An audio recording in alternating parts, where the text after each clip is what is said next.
And Joy 1930 May മാസം 19 ഭരണങ്ങാനം ഫൊറോന പള്ളിയിൽ വെച്ച് അന്നത്തെ രൂപതാധ്യക്ഷനായ മാർ ജെയിംസ് കാളാശ്ശേരി മെത്രാൻ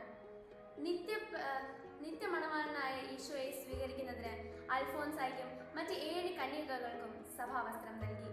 കന്യാത്വം, ദാരിദ്ര്യം, അനുസരണം എന്നീ 3 ആണികളോടുകൂടി ഈശോയ്ക്കൊപ്പം ക്രൂശിൽ മരിക്കുവാനായി അവർ തയ്യാറായി.